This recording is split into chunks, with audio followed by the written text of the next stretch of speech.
don't mind shark bait. He just needs to empty his hold.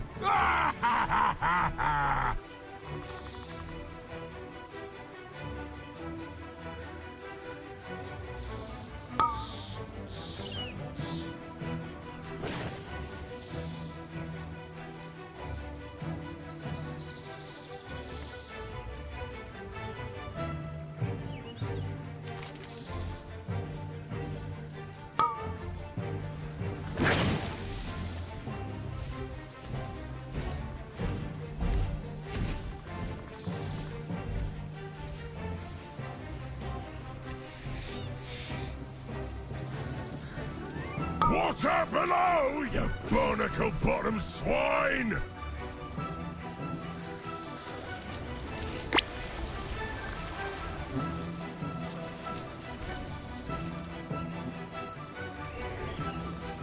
Water below, you barnacle-bottom swine!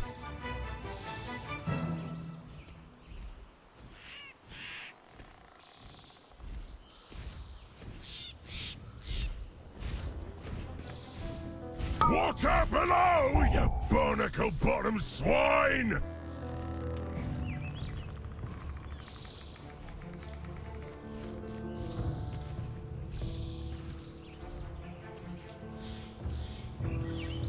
Water below, you barnacle-bottom swine!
Many deals for a friend of the Grummles, like you.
well, friend of the Grummles.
These caves must lead to the legendary Uldir.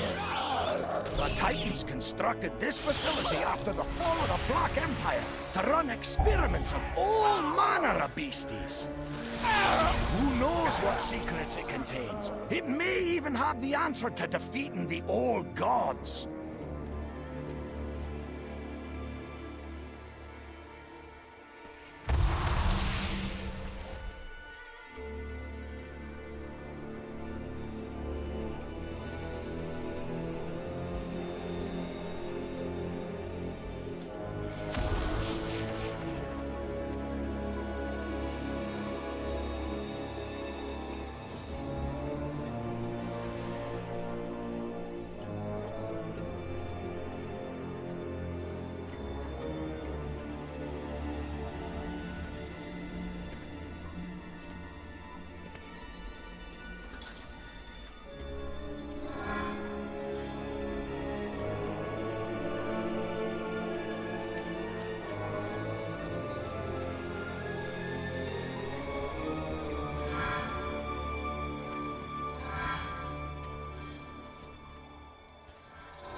4, 3, 2, 1, 1.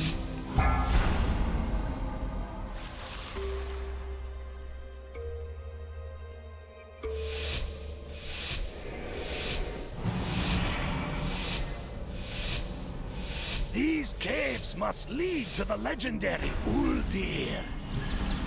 The Titans constructed this facility after the fall of the Black Empire to run experiments on all manner of beasties. Who knows what secrets it contains? It may even have the answer to defeating the old gods.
Time for a sacrifice!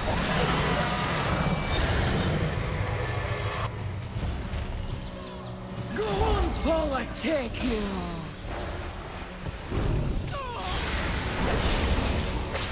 Rotten wither! Goon be everywhere!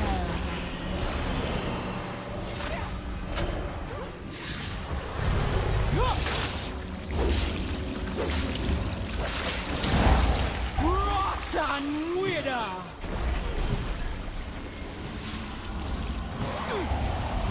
Goons will take you!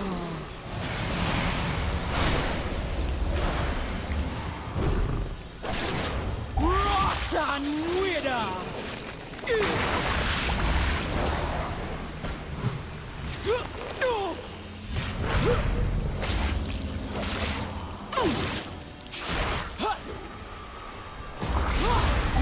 Rotten wither! Goons will take you! Goon be everywhere! Rotten wither!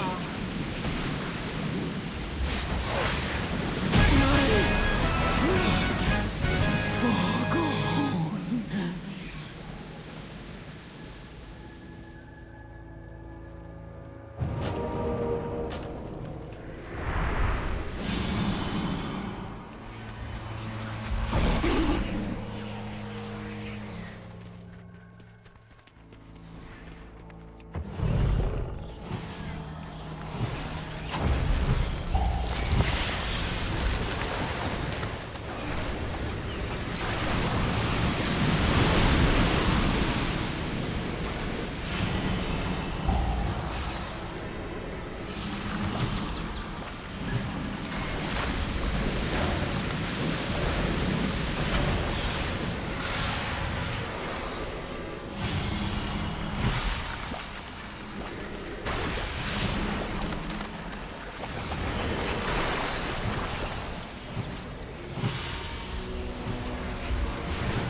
It's too far away.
What manner of beast is this?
Rot must spread.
I've never seen that kind of corruption before.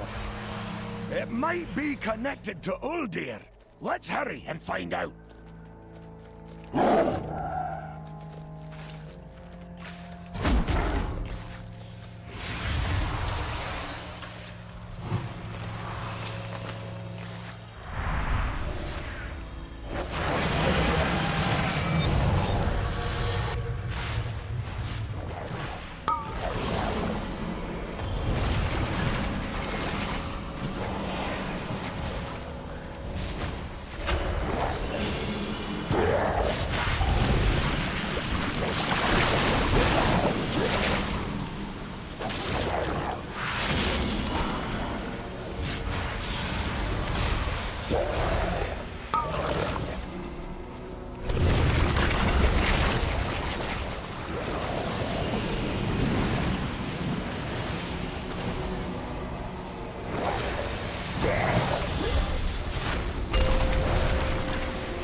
target.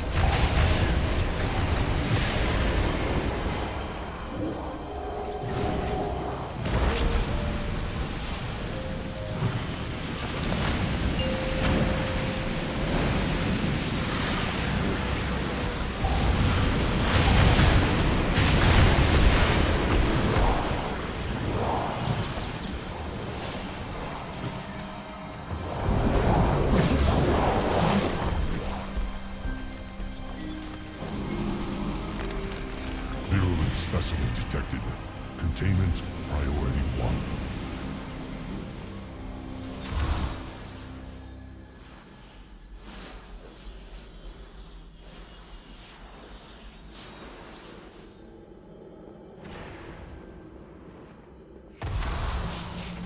Devour! Consume! Spread!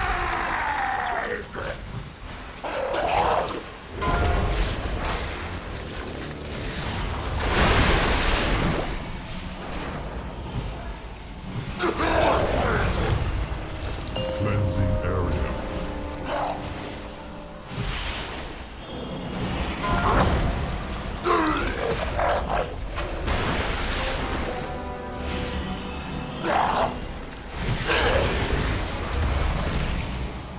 Cleansing area.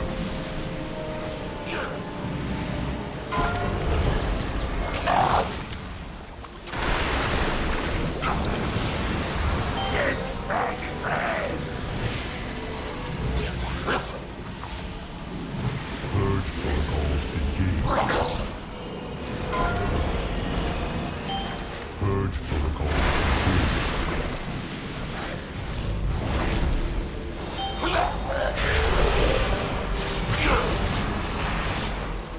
Cleansing area.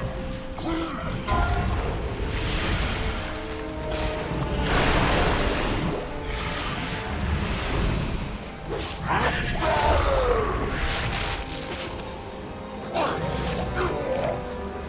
Cleansing area.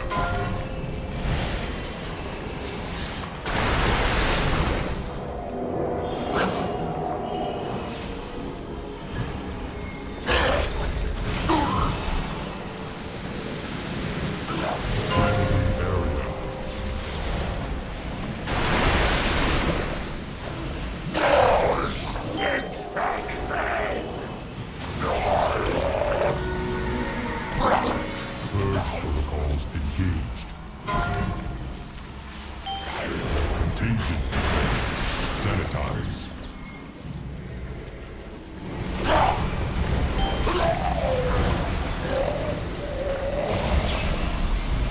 Cleansing area.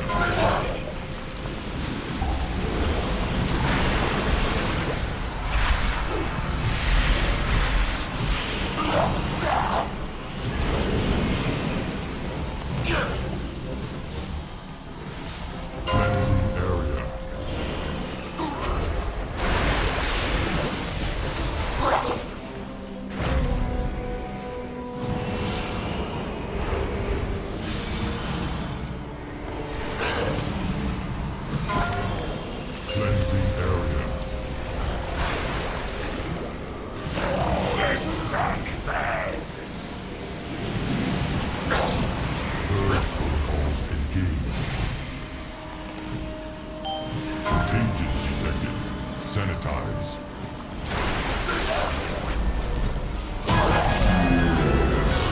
Engaging primary safeguard. Destroy virulent source. The Titan bought us time, but Gahun will not stay contained for long. We must gather our forces and stop the rot at its source.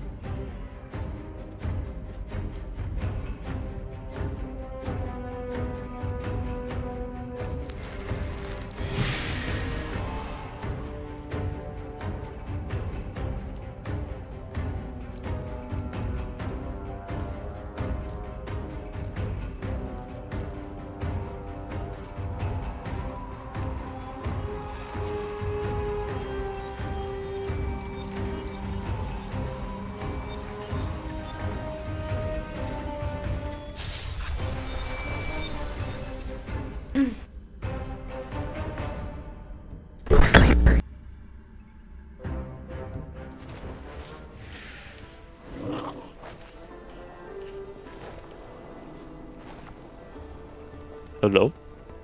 Go sleep. What do you mean go sleep?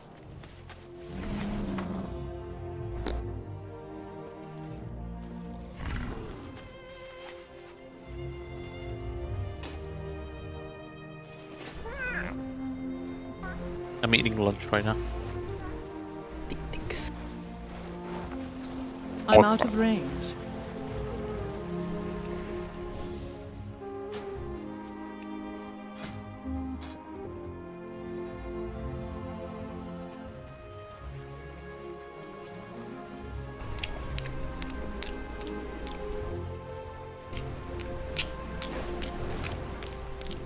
That was good.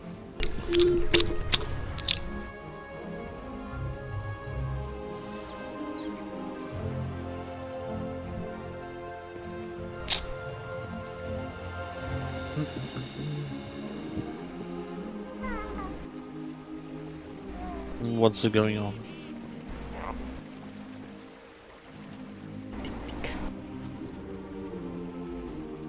Hello?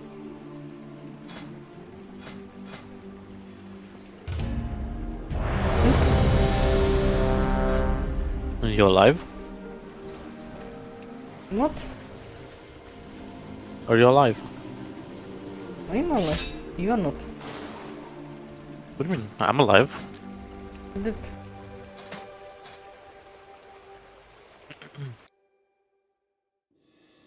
Like your boyfriend. Below us. He's not my boyfriend. He is admin role.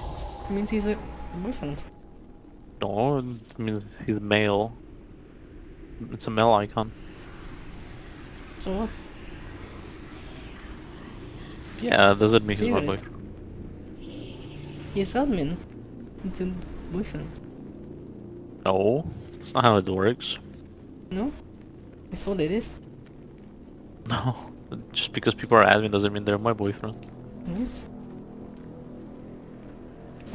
I must have acquired a lot of boyfriends if that's the case. You slut. No.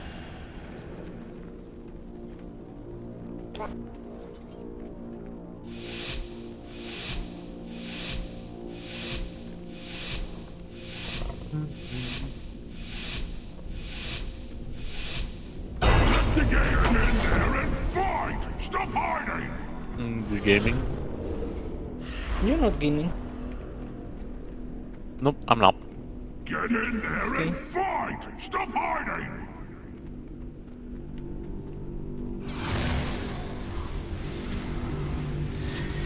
You I was watching the second season.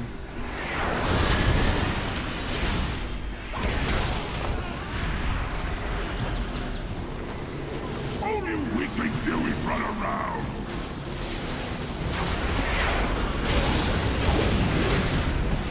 Oh, the Jujutsu Kaisen.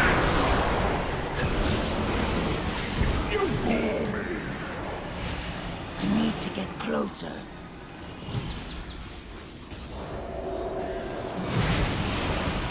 Get in there and fight! Stop hiding!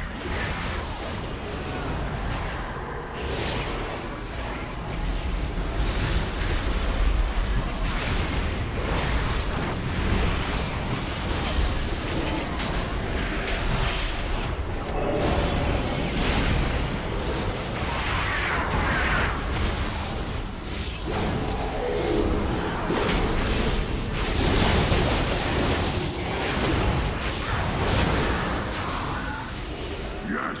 Yes!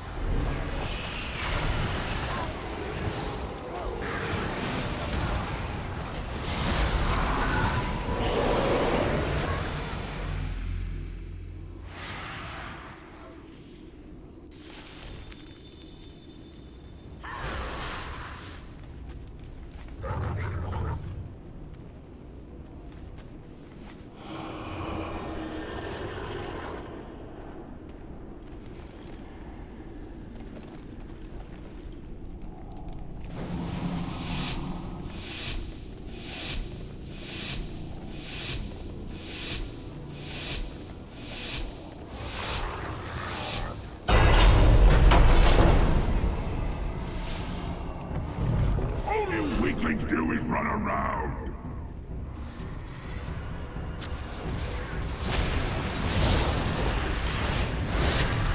You bore me.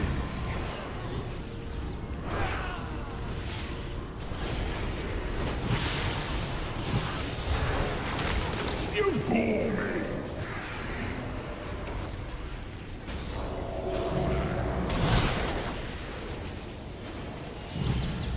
Get in there and fight! Stop hiding!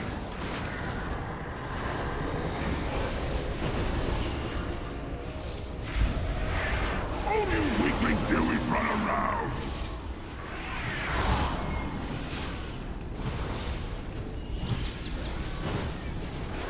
You bore me.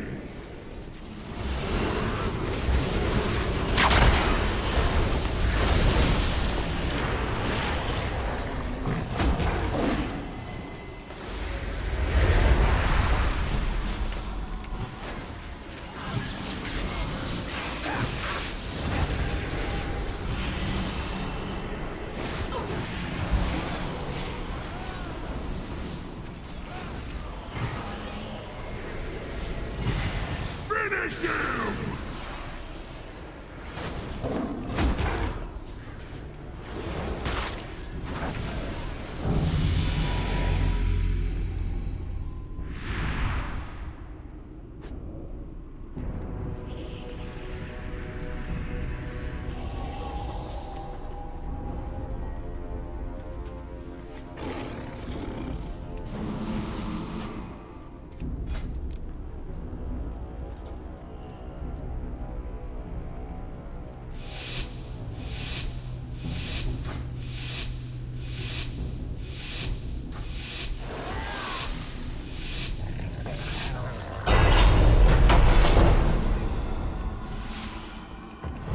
Get in there and fight! Stop hiding!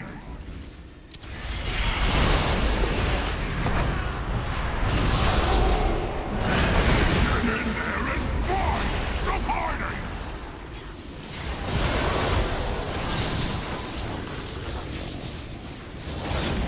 All you weaklings do is run around.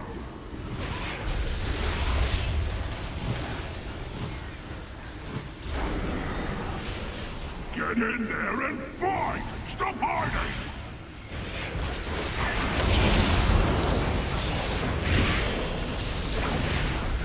Get in there and fight! Stop hiding!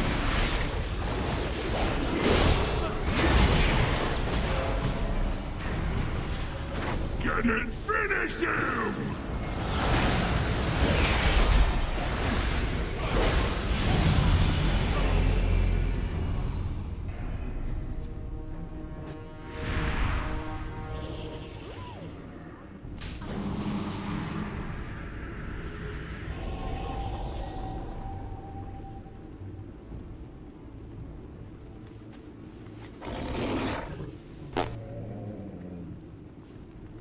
Good boy. Hmm?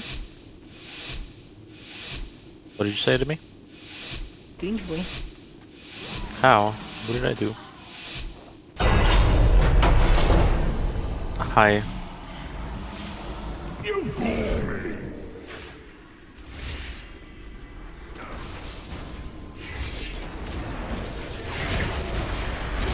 I need to All get you closer. weaklings do is run around.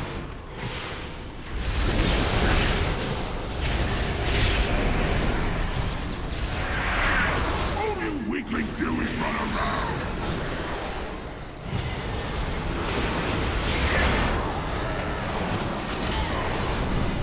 Get in there and fight! Stop hiding!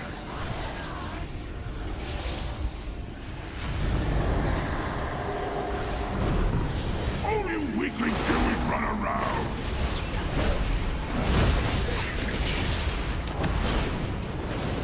Oh, I gotta do homework. All you weaklings do is run around.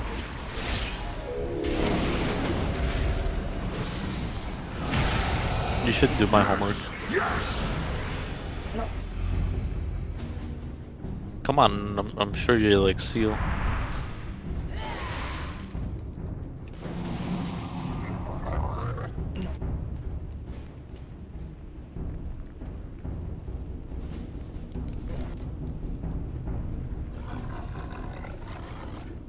I'll pay you to do my homework.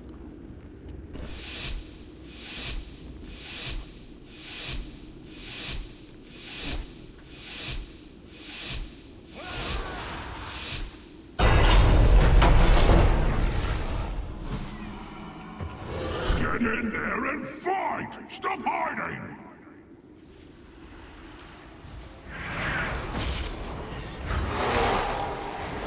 Get in there and fight! Stop hiding!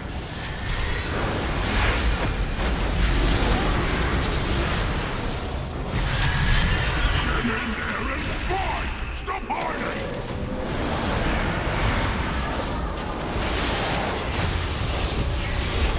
Yes! You bore me! It's not ready yet. The fuck? Oh. This game is stupid. Fuck this game. You should play a real game.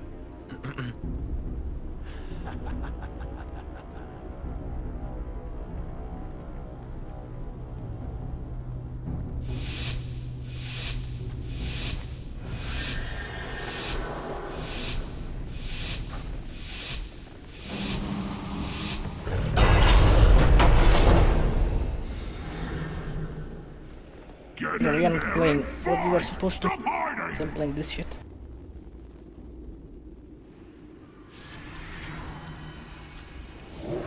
All you weaklings do is run around!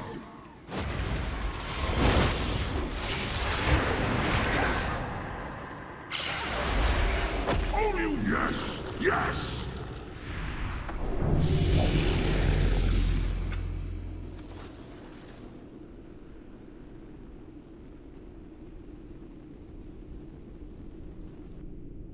You should play Gundam.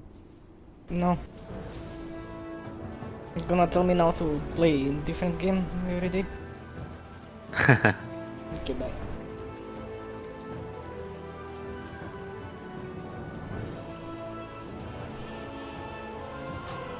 Play something else. Fuck this. Not enjoying this.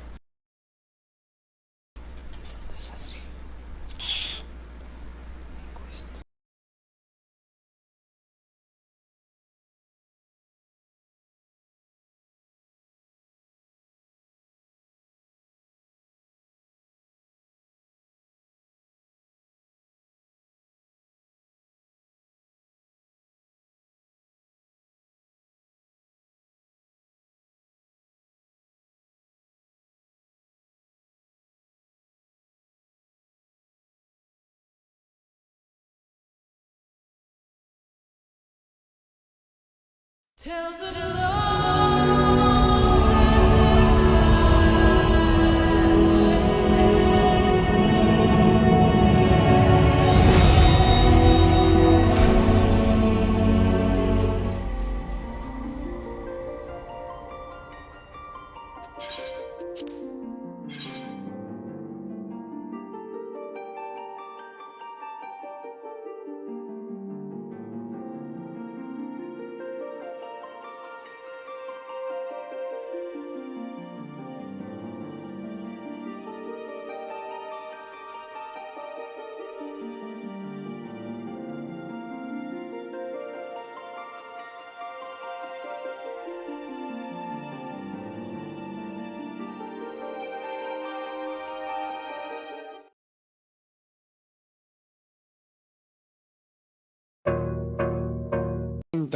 I'm not a creep, but I'm sick. What the fuck?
Are we the last to arrive?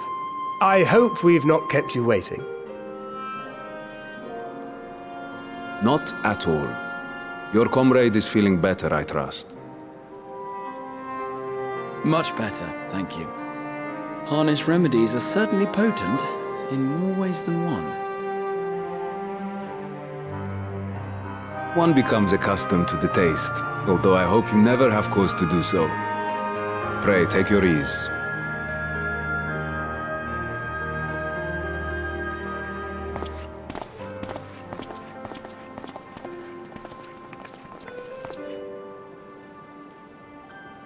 Full glad I am to see you all unharmed.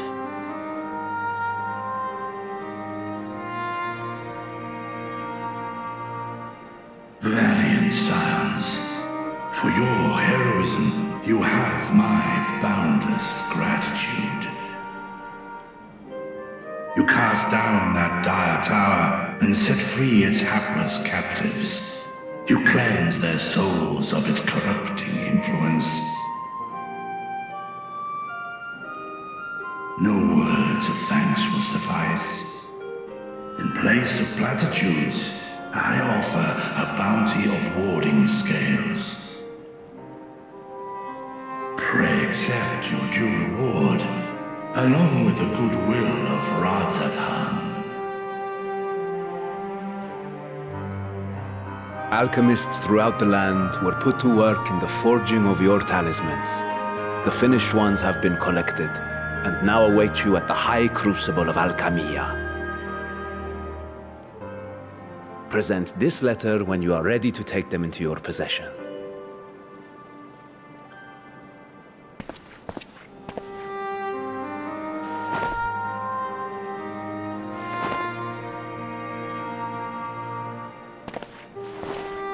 We are humbled by your generosity.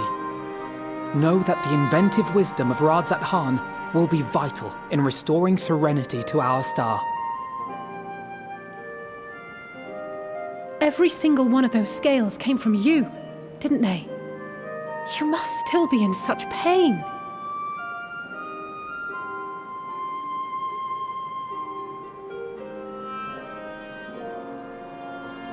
'Tis of no moment.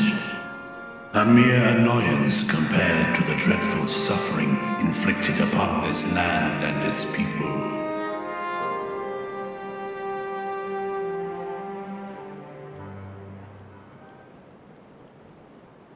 Albeit brief, my involvement in the Dragonsong War afforded me a glimpse of the myriad sorrows which consumed both dragon and man. Though you were half a world away, such tragedies as befell your kin must have affected you deeply.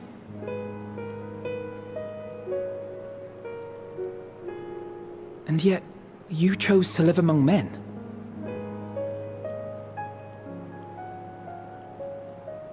In the age when that conflict first bloomed, my choice had already been made. In some distant place, man slew dragon, and dragon slaughtered man. Yet no hate could I muster for those smiling faces which did look to me for guidance. Not even my brother's righteous rage could rally me to his cause. I huddled here, secret and still, hoping against hope that which I had built would remain untouched by the chaos and carnage.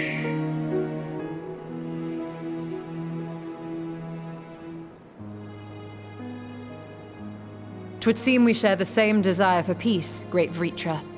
To that end, I wonder if we might trouble you with another question.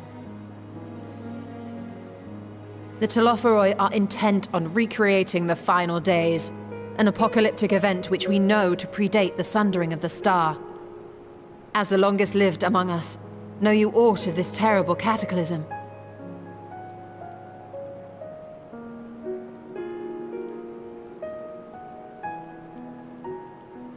Nay.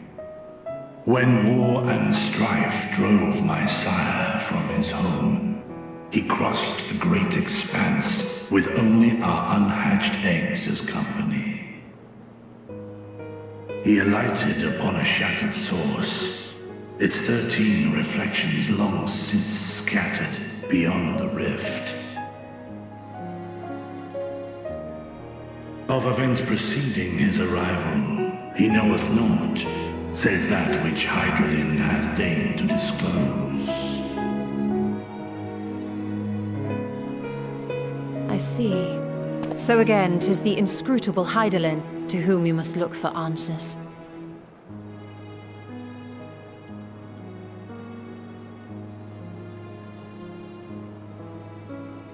Seek you to divine the will of this star? If so, I have a tale which may afford you some small comfort.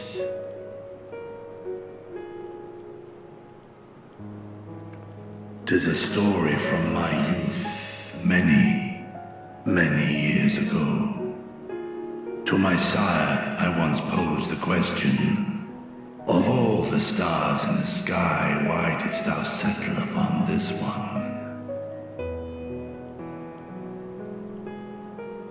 To which Midgardsummer did reply, 'twas the last bastion of hope. He believed, so long as Hydaelyn endured, so too might dragonkind. Solemn and portentous were his words. What deeper meaning they held, I could not, dared not pursue. 'Tis a stone I've left unturned ever since.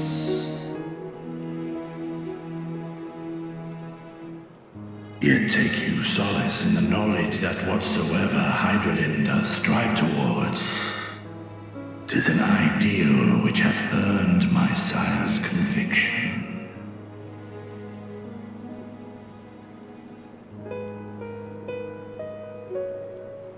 Thank you, Vritra. You've given us warm reassurance in a world gripped by cold uncertainty.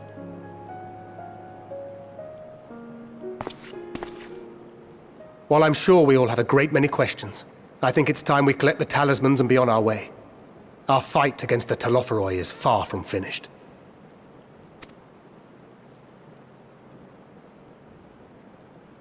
We must take our leave, but please do inform us if we can provide any further assistance.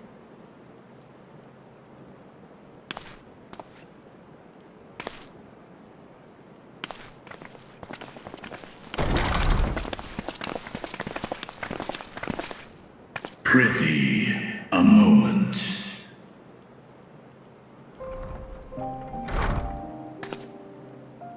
There is one whom my sire hath judged worthy of honor and respect. The one known to men as Eorzea's champion. This hero of renown and rumor, 'tis thee.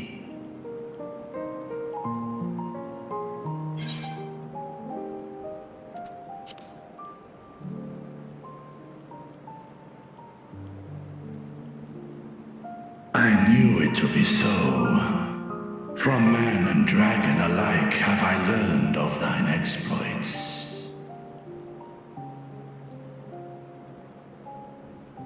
'Twas a revelation most pleasing that thou, a child of man, had gained Midgardsummer's trust.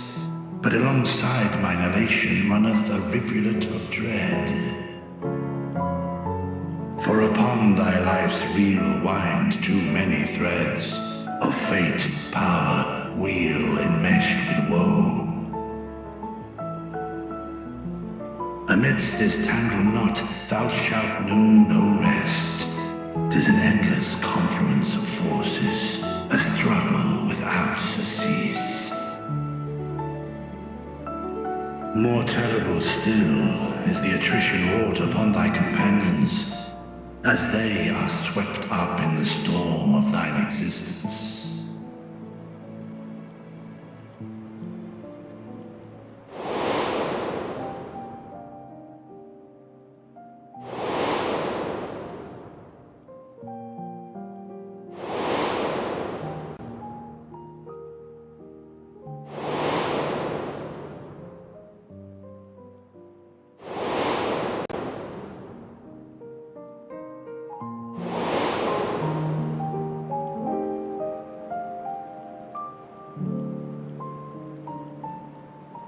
Take heart and protect them well. They will be your strength and your salvation. The hope thou wilt need come the end. Even cowering behind my curtain, I know the suffering of the powerful. I have watched my siblings driven mad by loss. Thus do I exhort thee to spare no effort to keep thy loved ones safe.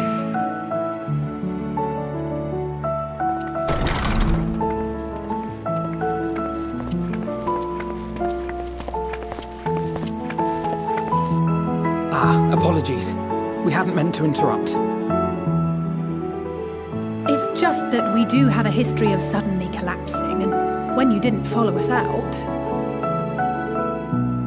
'Tis I who must apologize. I have detained your champion overlong with idle chatter. Go. At war's end, I pray I welcome thee back into my hall, where together with thy joyful comrades, you may toast your triumph.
Color vomit.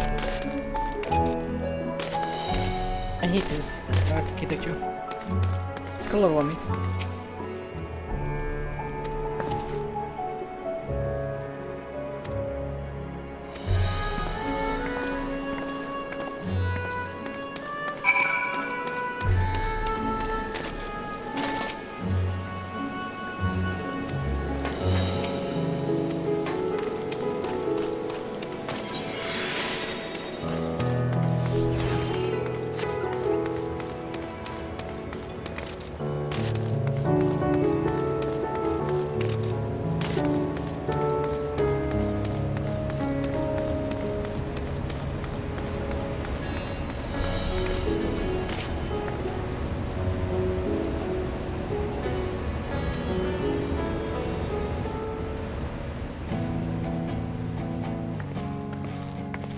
These are the talismans we were promised. Yes, and I made a quick count. There are far more than we could have hoped for. Enough to outfit an entire company of soldiers, in fact. Considering the involved process, that they were able to manufacture so many in such a short span of time is nothing short of a miracle. Once we have distributed them to our allies in Eorzea and the Far East, we'll have a fighting chance to bring down the other spires, just as we did with the Tower of Zot. Or we could use them to invade Garlemald proper, and strike directly at the Telophoroid's base of operations.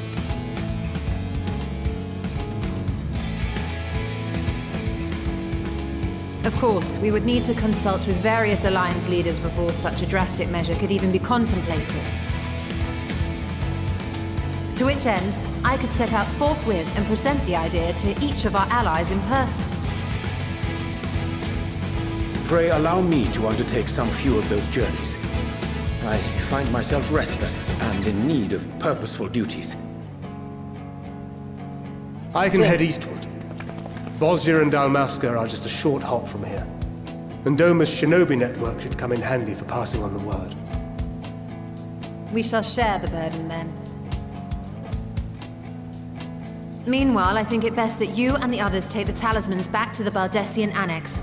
We must keep them safe and secure until we've decided upon a course of action.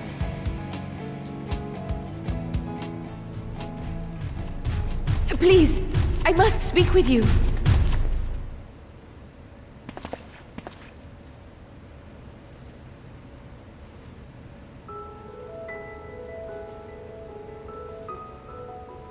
Nidana, you're awake. Yes.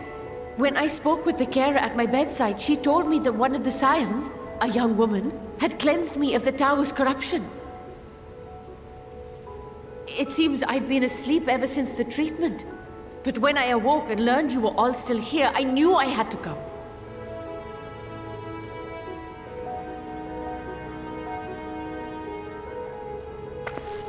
As you said, Nidana was captured only recently. Such a brief exposure is swiftly cured, so I tended to her before we gathered at Megaduta. And I am truly grateful that you did. I cannot thank you enough. All of you, for everything you've done. Destroying the tower, rescuing our people. You've saved Thavnair from an awful fate.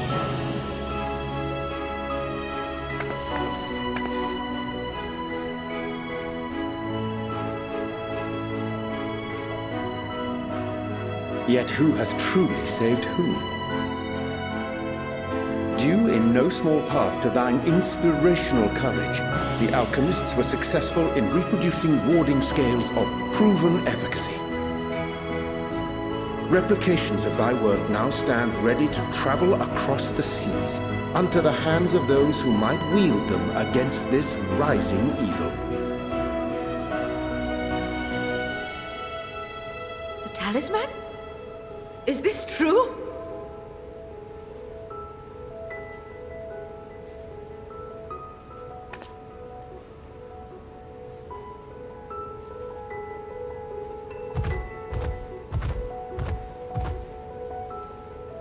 Oh, I was so groggy from sleep. I didn't even think to ask.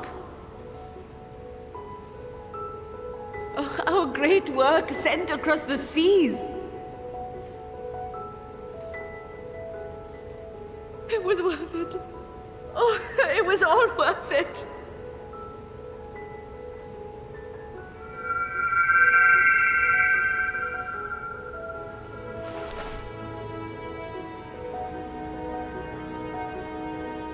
Look at that!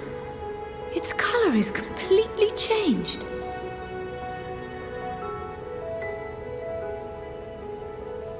What do you have there?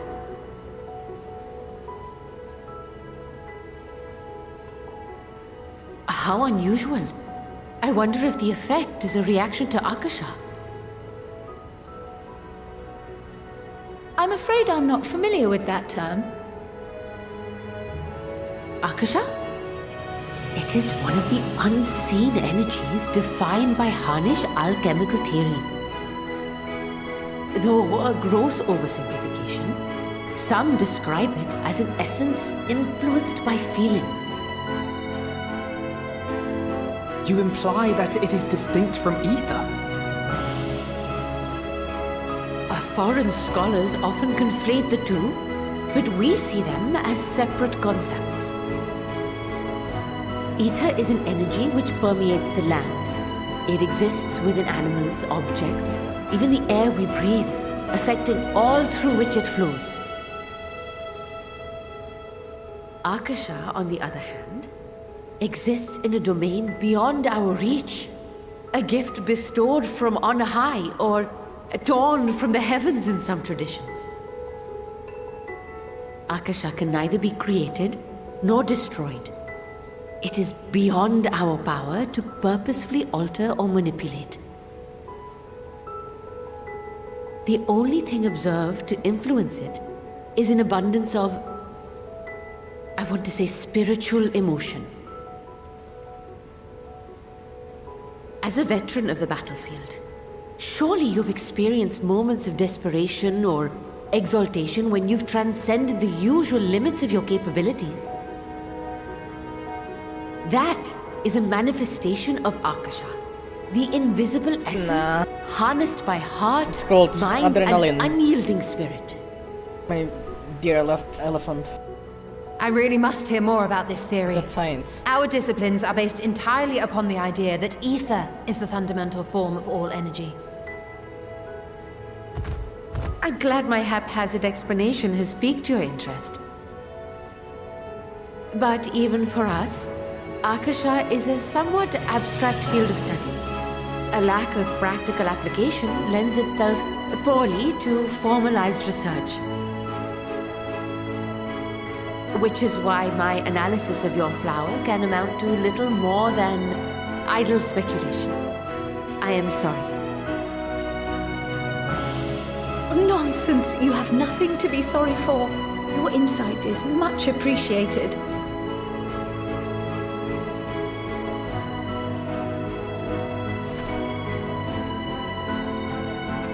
Shall we depart for Sharlayan then? I will see to it that the talismans arrive at the Annex.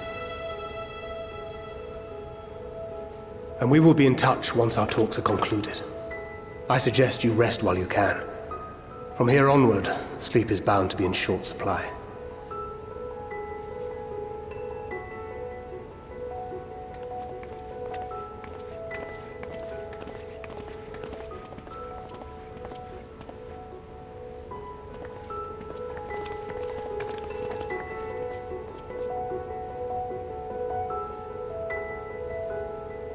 Why would you do anything so important and not sleep? You're bound to fuck up. Makes no sense.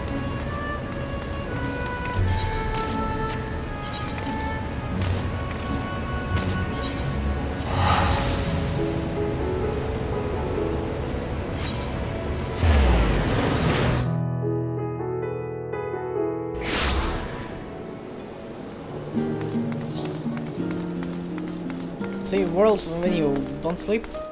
Okay. Good luck.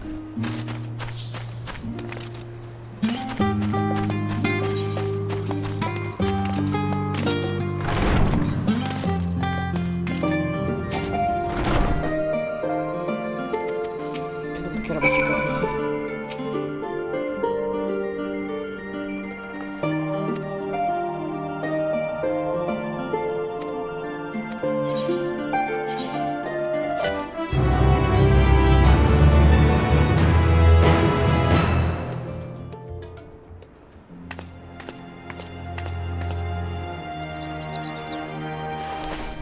Go sleep in armor.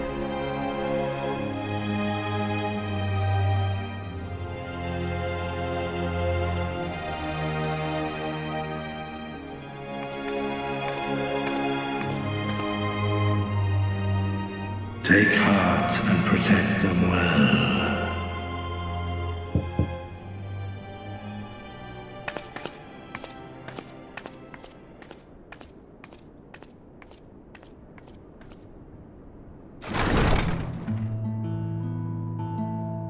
Good, you're here. You haven't eaten yet, have you? We've bought quite a spread if you're interested. Only the finest dining from the last stand.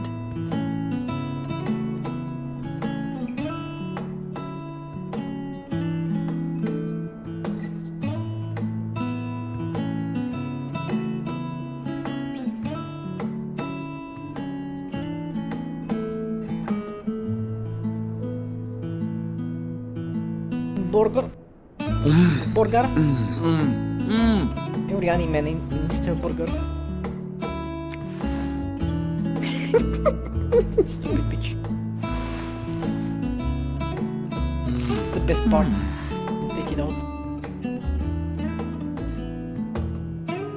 Lest you wonder, we invited Estinian as well.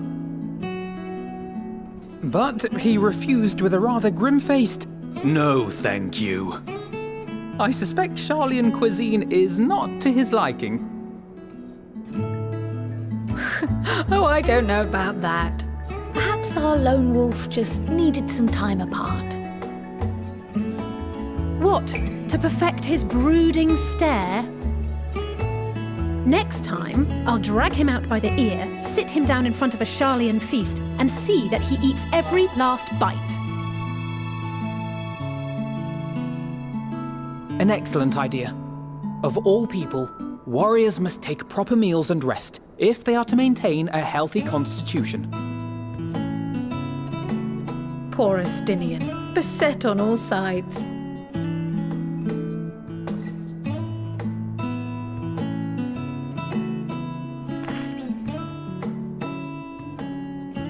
Speaking of one's physical condition, Mistress Cryle, I hear you recently played literal host to Heidelin herself. And what an experience that was. Tiring, yes, but no lasting harm done. If anything, I should have liked to speak with her longer. I've not felt a hint of her presence since. Heidelin instructed you to carry that flower, yes?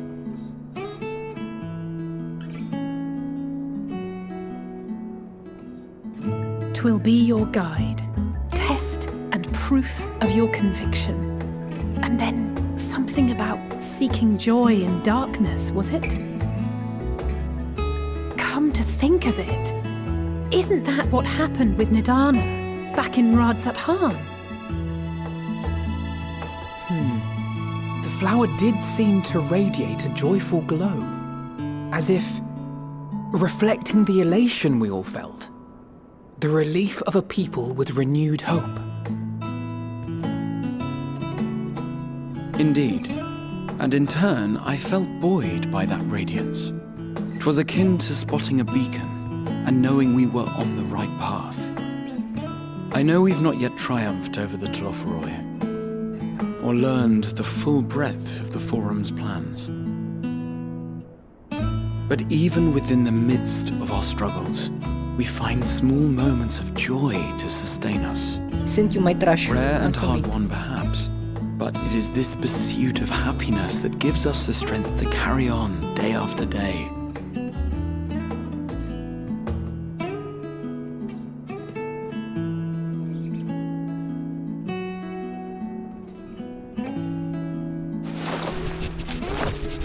Hey, that's mine. To the swift the spoils.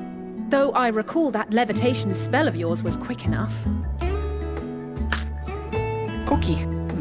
Only barely. And even at my best, I'm still too slow to wield it effectively in battle. I'm too hungry. Mayhap I simply require more practice with this new magic. You unearthed it from the depths of Numenon, I presume? Aye, and from a veritable mountain of arcane tomes at that.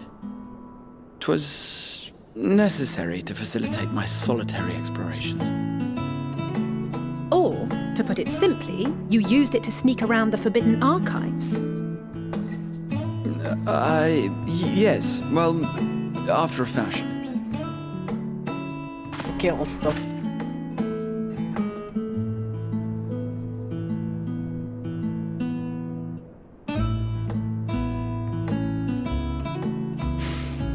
tall, you see. The shelves, they're too tall for me. And I could hardly move the library's platforms without attracting attention now, could I? Oh!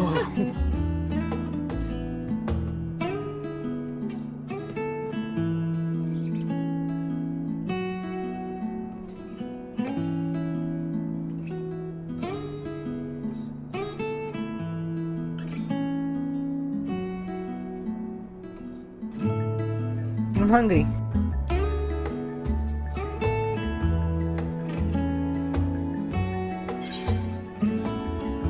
Let's call it a night. Have a dinner. One last cup of tea then. Dickens said this brew helps relax the mind before bed. And gave us some leaves for free.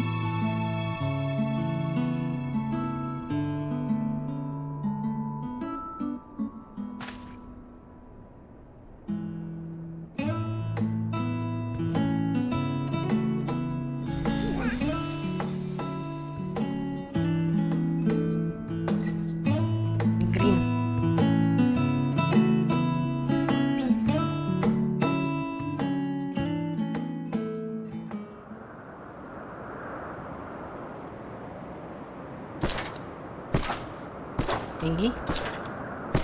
No, not tinggi. It wants to be astronaut.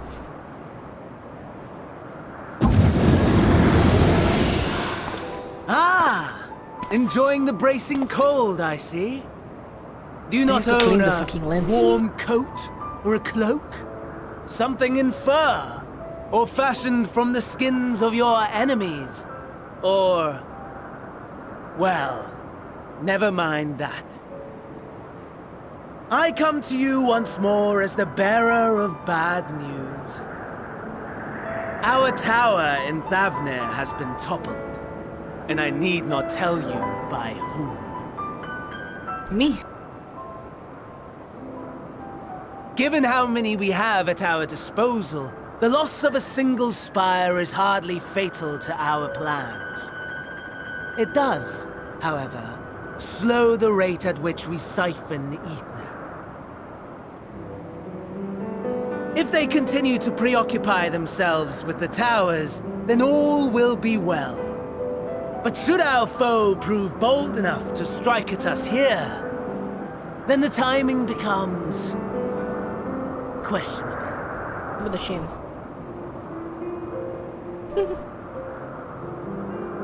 Our foe is bold enough. Of that, I can assure you.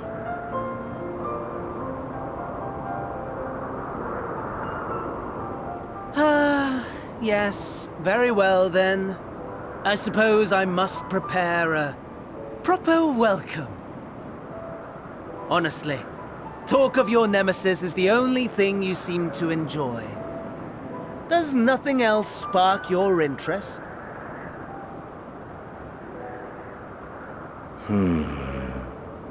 No. All else is... equal. Equally tedious. Equally disappointing. The world is a tepid bog into which we sink, too weak to thrash as the mud clings to our eyes and fills our throats till we blissfully choke. But then came the light, blinding and pure and hot, so very hot, enough to set my soul aflame. I basked in the afterglow until the void yawned once more, and then I knew the muck would never claim me again. There was naught for me ahead, so I drew the curtain on all that had come before.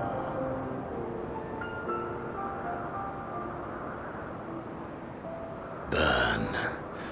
Burn. Let the whole star burn. I will have my contest. I will reclaim my moment.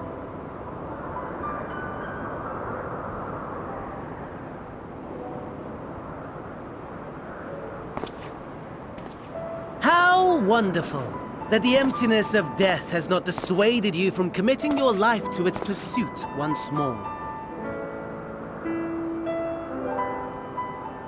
I don't know whether to envy you or pity you.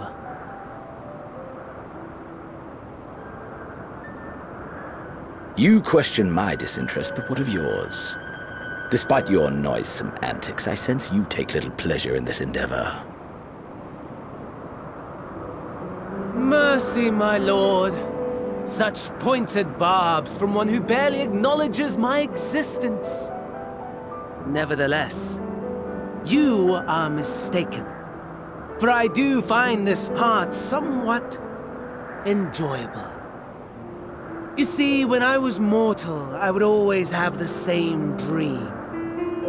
It was a fragmented thing, disjointed, all the faces incomplete. The setting, too, was unknown to me, so I thought it simply a fantasy of my sleeping mind. Until one day, I realized it was showing me the truth. Much as your dream of the final days enlightened you.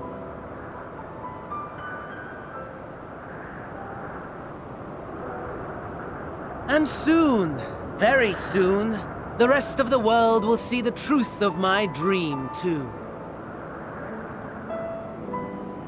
Yes, I think that is something we can both enjoy.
Sorry, Mike. Cut.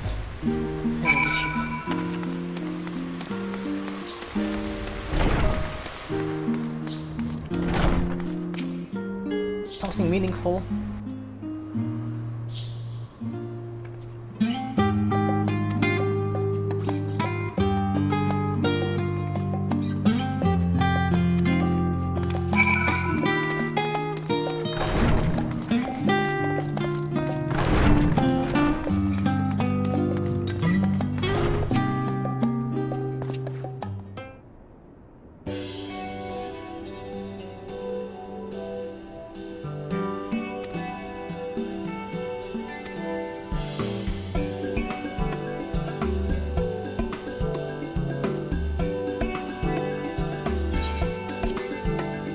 How is this main quest?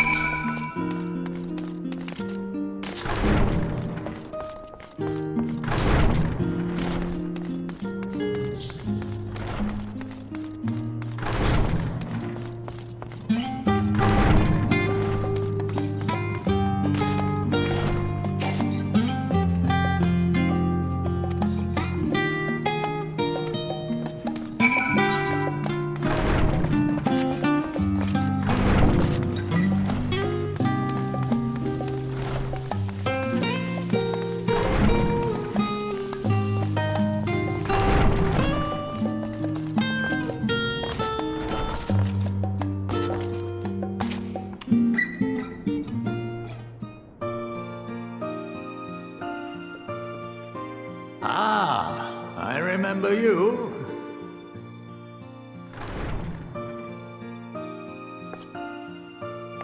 I pray we have not caught you at an inopportune moment.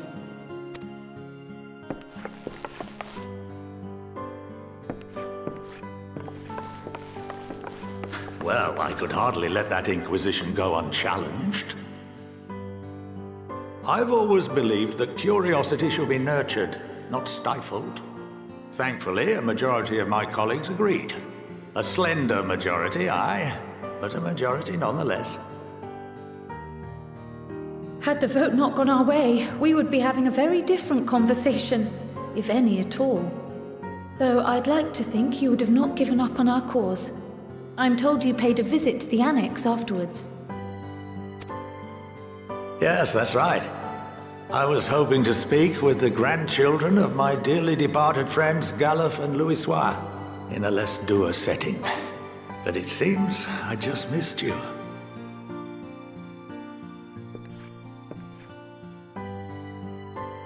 I still can't believe how much you've grown.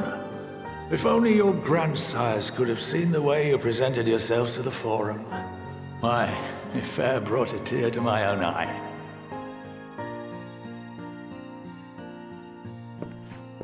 You must have the patience of a saint, putting up with this lot and their antics.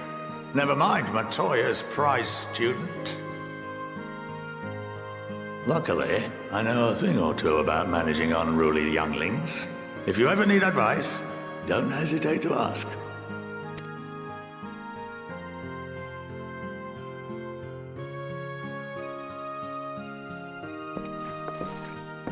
If I may, there is a rather more pressing matter we wish to discuss. What can you tell us of this duty that the Forum must fulfill? Nothing, I'm afraid. Like all humble servants of the Forum, I am sworn to secrecy. Or rather, I couldn't tell you if I tried.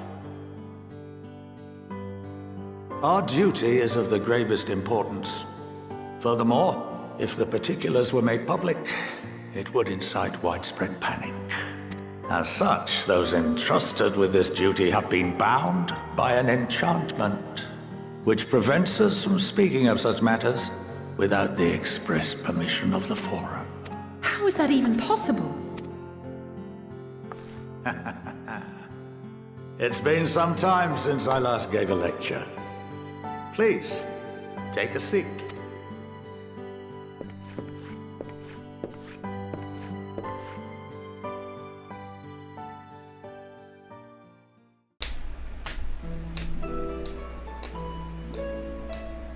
The waste of space.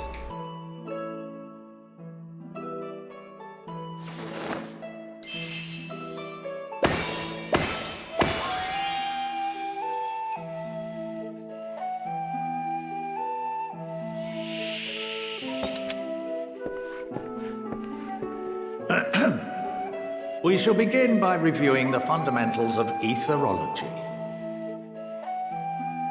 The ether, which imbues us with life, can be categorized into three forms. Two are of the incorporeal sort, the soul, and the memory. Can anyone tell me the third?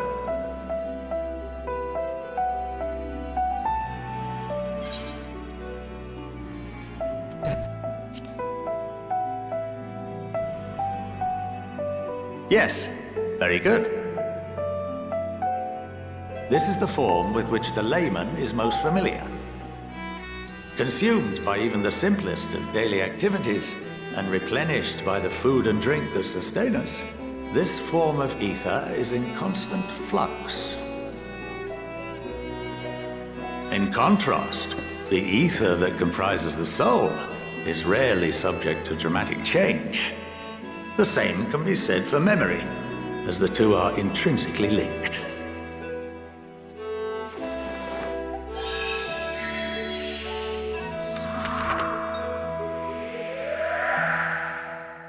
Picture the soul as paper, and memories as words written upon it. Now, what would happen if that paper was doused with ink? The same type of ether as comprises the memories.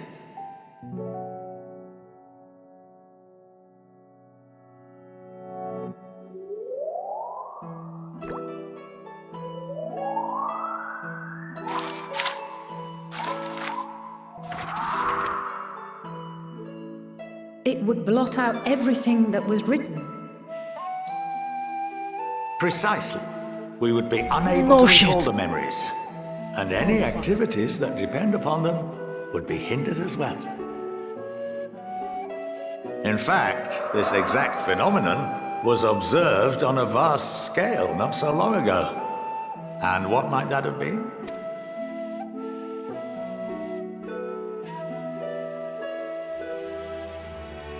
The seventh Umbral Calamity.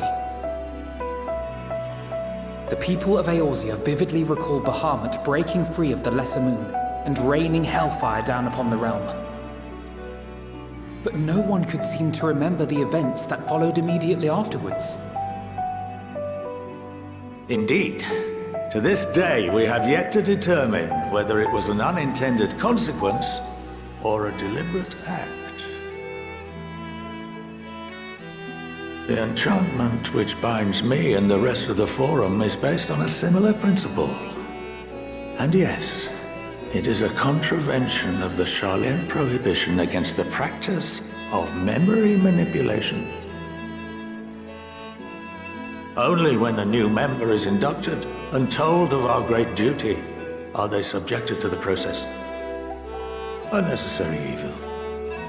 You have my word that it would never be used to manipulate the populace? I should hope not. But can this enchantment be dispelled and your memories restored? If 9/10 of our members give their approval, then the process may be reversed. Then, and only then, would we be able to speak freely to others of our sacred duty. Barring that, we must wait until we return to the ethereal sea.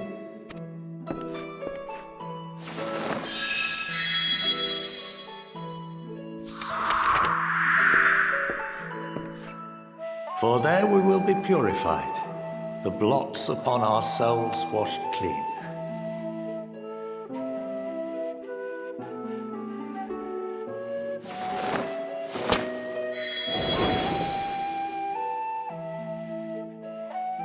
And our memories drift apart and dissolve, rather defeating the purpose, I suppose.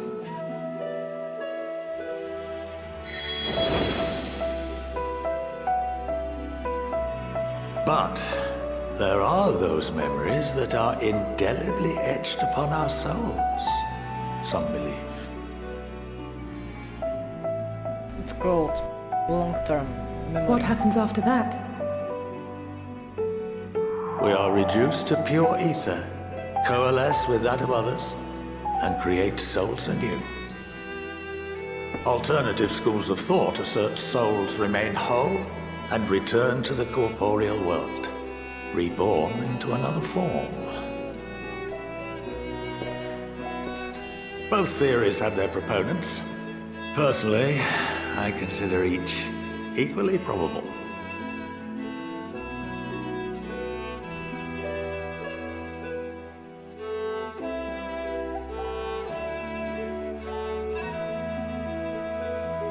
Well, I think that's enough education for today, now that I've given you some food for thought. Or rather, an entire banquet.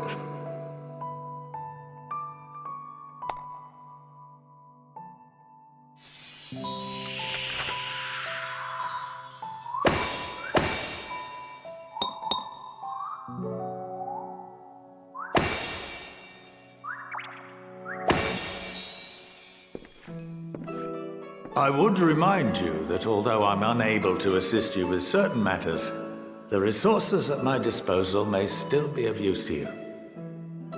I'll arrange for you all to be given the run of Phenomenon. Of course, as associate to our alumni and the students of Baldessian, this privilege is extended to you as well, my friend.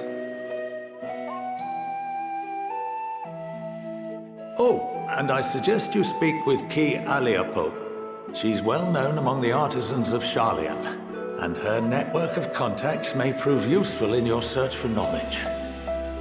I wish you all the best in your pursuits, wheresoever they may take you.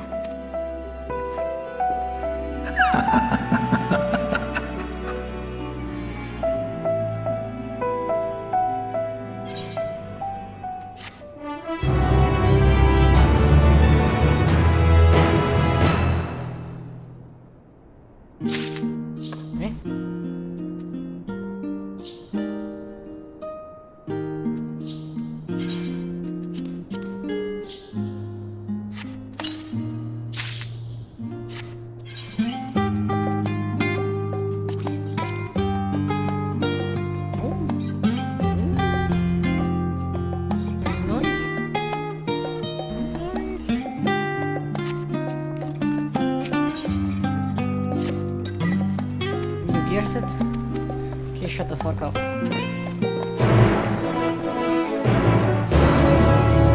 Ever since beginning, the fucking gremlin only talks bullshit. Not the hard way to skip her.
Einstein.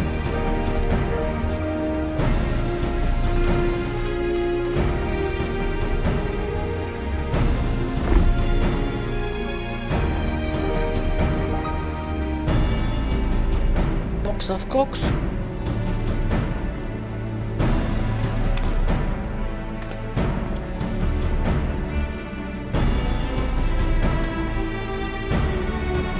Yeah, go say the obvious. He's not coming. I need to watch forum.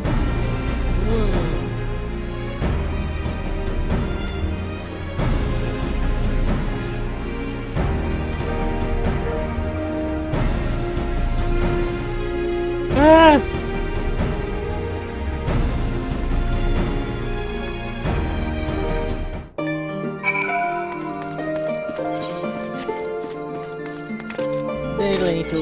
start doing proper cutscenes.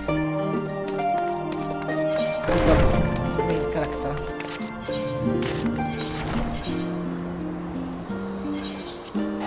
Expensive.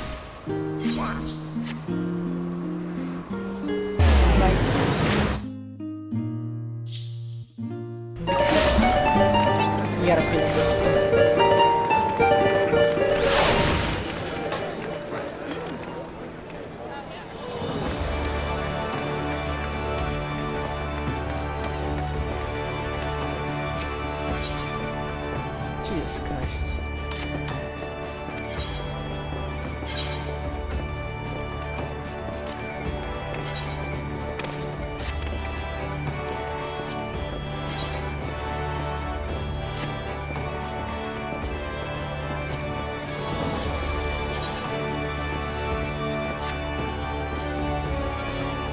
This is vanilla stuff. Oh my god.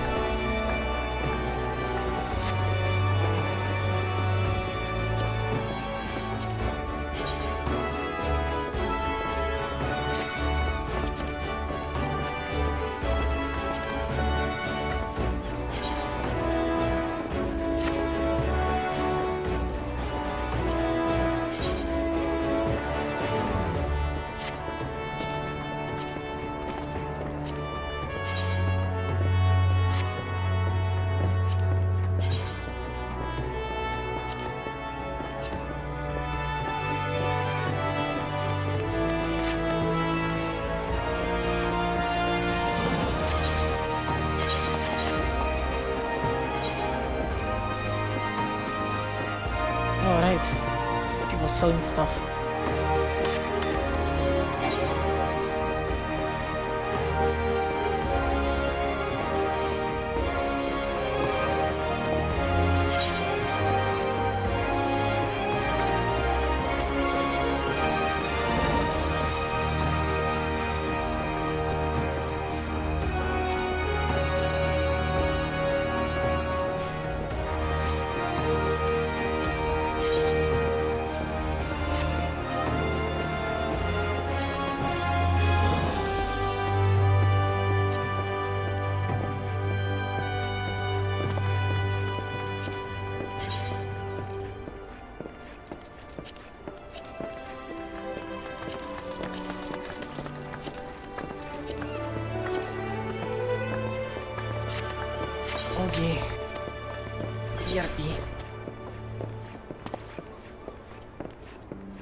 By the...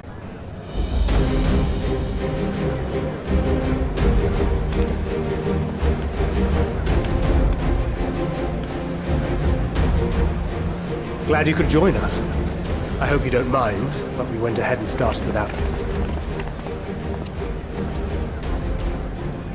As you can imagine, our traveling companions were eager to become acquainted. 'Tis a rare thing indeed to see such a diverse and talented group of individuals assembled for a single purpose. We fight not only for the sake of Eorzea, but for the entire world, including the people of Garlemald. Much rides on the efforts of the Ilsabard contingent. Indeed, which is why I am glad to find myself in the company of many trusted comrades, yourselves included. Lucia! I have come at the behest of Lord Emmerich, who has honored me with the role of Ishgard's representative. And for the good of all nations, not least my former homeland, I am determined to see this mission through to its end. We have a hard road ahead of us, but walk it we shall, together.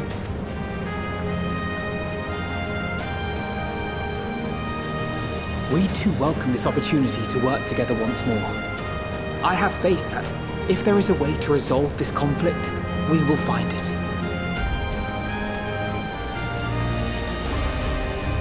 Allow me to introduce you to the rest of our company. Everyone!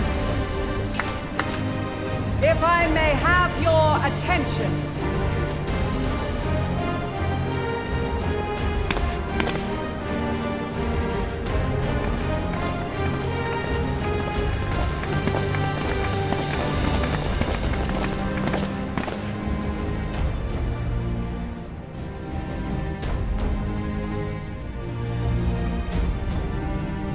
Might I ask you to speak first?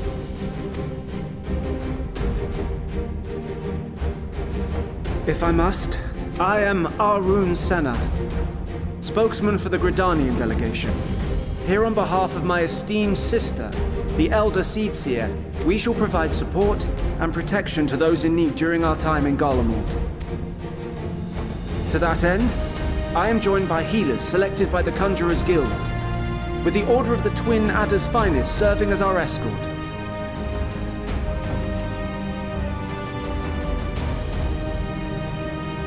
Of course, with an experienced white mage such as yourself accompanying us as well, those requiring more involved treatment will be in safe hands. Raya O sends her regards, by the way.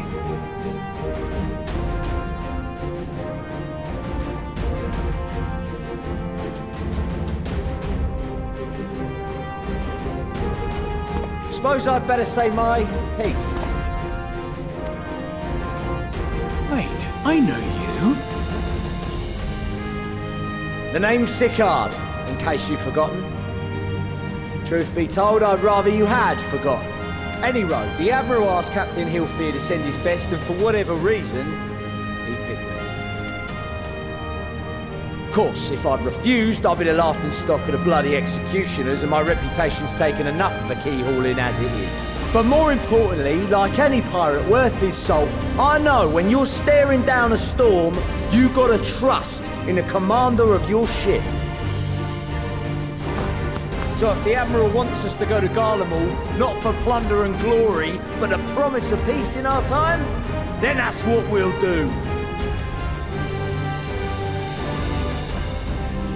Since we all know how much the Empire loves its steel, we thought we'd bring along a few smiths to make the most of it. Give them a pile of scrap and they'll cobble together anything you fancy. Of course, just like the Gridanians, we got fighters of our own. We might have come with a more constructive purpose in mind, but we're more than capable of cracking skulls, believe you me. Well, you're certainly raring to go. But then again, so are we. The most dependable warriors of Uldar and Alamigo have assembled at the Sultana and General Aldin's behest.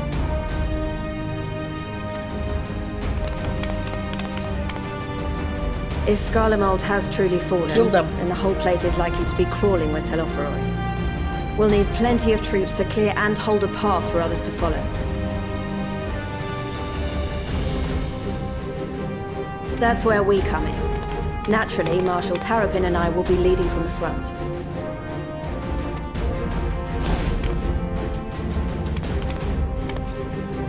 It's been some time since I last saw you in your element on the battlefield. From what I've heard, you've become pretty fearsome yourself. Master Matoya, the Avatar of Destruction.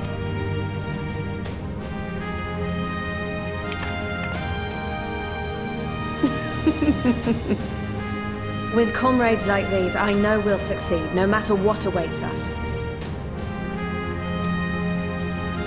And then we might finally get a chance to enjoy a good long rest. But until then, let's give it our all.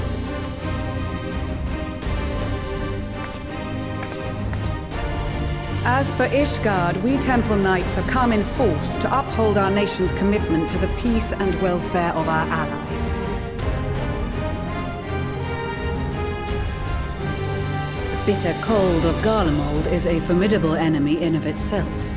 Our experience fighting in ice and snow will prove invaluable in the days ahead. Accordingly, I have been designated commander of the Ilzabard contingent. I will do all in my power to provide you with the leadership and guidance you require. The four high houses, House Hylinart foremost among them, have arranged for a host of machinists to join us on our mission. Their knowledge of Imperial Magitech is sure to be a great boon. They will address any problems of a technical nature, together with the smiths of Limpsa Lomitsa. There is another awaiting introduction. Lord Emanolain! Ah, yes. Emanolain de Forton, at your service. Though, lest there be any misunderstanding, I should stress that I've not become a fearsome warrior while you were away. Rather, far from it, actually.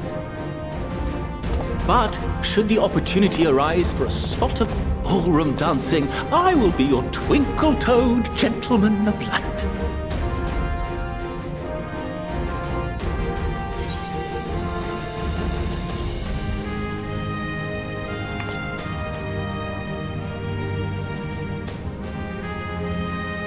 Huzzah! I cannot wait to regale Honohua with my tales of daring-do. I believe that concludes introductions for the Grand Company of Eorzea. Our allies from the Eastern Alliance were due to arrive some time ago, but it would appear they have been delayed. Would that be the shinobi of Dona? Actually, they've been tasked with relaying messages back and forth between the various Eastern nations. According to Lord Hien, however, an equally capable company of warriors has been sent in their stead. Out of my way, you preening fool!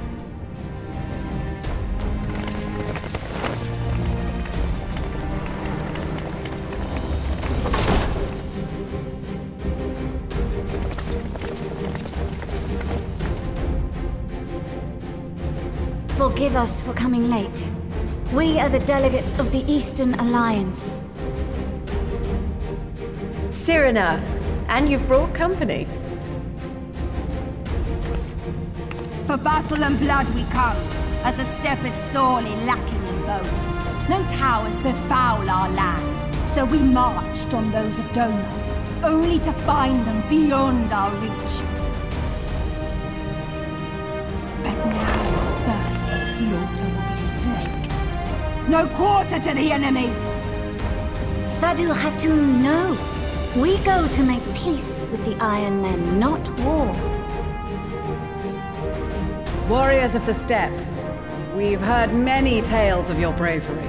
We welcome you as allies. And these other ones you have brought are... Members of the Dalmascan resistance group, Lente's Tears.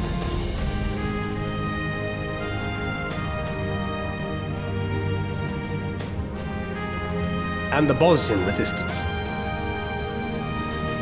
Between them, they have a wealth of experience in espionage, and are particularly adept at infiltrating Imperial facilities, which is fortuitous, since Garlemald's domain is so vast that I could never hope to handle reconnaissance duties all by myself. Dalmasca, Bosnia, Alamigo. All lands which have suffered the tyranny of the Empire. I would never presume to question your motives. Nevertheless, I must reiterate that our goal is to aid the victims of the Telophoroi, the common folk of Garlemald. And they are victims, make no mistake. Though I understand that many may struggle to see them as such. You're more right than you know. For every one of us that answered the call, there were a dozen that refused. Not only in Alamigo, but everywhere we went. And who could blame them? The Empire's always been the enemy. But after seeing what we've seen, fighting and working against and with Garleans, there's no denying the simple truth. They're just people, no different from you or I. They've got their share of liars and murderers, but so do we. So do we all. Fordola, who once swore herself to Garlemald, has proven herself a trusted ally time and time again. Every Eorzean here knows Cid Garland, the Imperial defector who shared with us countless technological wonders. Gaius bloody Baelsar himself is working to help rebuild Wurlit, a nation he once conquered. So you can believe me when I say that every fighter here understands and accepts that the Imperials are not monsters and are deserving of help. Or at least that they were able to put aside their feelings for the greater good. It won't be easy, but we're all determined to make this world a better place.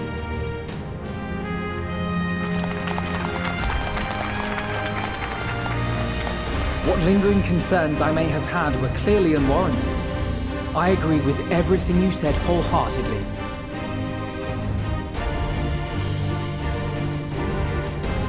Then we are in accord. Now, let us review our strategy. To reach the Garlean capital in northern Ilsabard, we must cross the central mountain range. Fortunately, Garlond Ironworks can provide aerial transport, sparing us this most treacherous part of our journey. However, attempting to fly any closer to Garlemald would attract the attention of the Telophoroi. As they appear to have seized control of the majority of the Imperial military, we must assume that includes its fleet. In addition, Garlemald possesses devices that can interfere with airship navigational systems, further discouraging an airborne approach. Given the circumstances, the closest we dare deploy our contingent is an area between the range and the capital, the Magna Glaciers. From there, we must travel the rest of the way on foot. We will also need to bring the airships with us to ensure we can withdraw with haste. Although much of the terrain will be blanketed in snow, we should be able to make use of local roads and shipping facilities. The vast ice field will afford us an unobstructed view of the surrounding area. On the other hand, it will also allow others to easily spot us, so it is imperative that we only make camp in positions where we can easily defend ourselves. And the airships, which must be kept safe at all costs. We cannot account for every possibility, so we must be prepared to think on our feet. We will be tested. Sorely tested, I expect.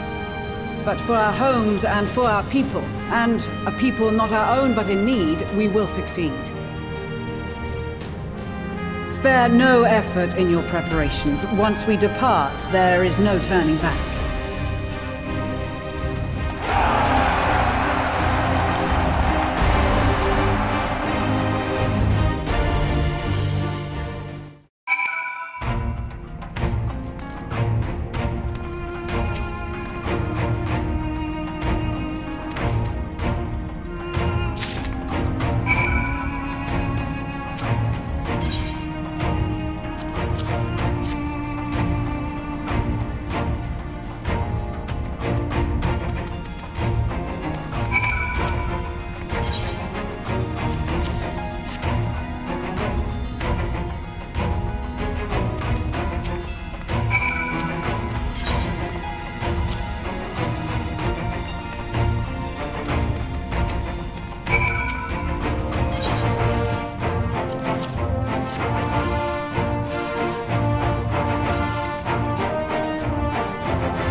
talking about nonsense.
Ilsabad, divided in twain by a vast mountain range. Those who would traverse its jagged peaks face peril at every step. But why go by foot when one can simply fly?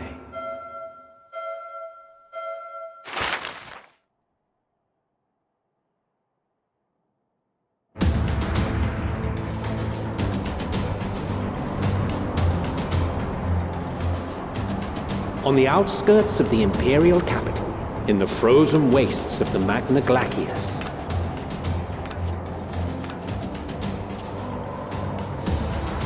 the winds howl in icy protest as if to warn against further trespass.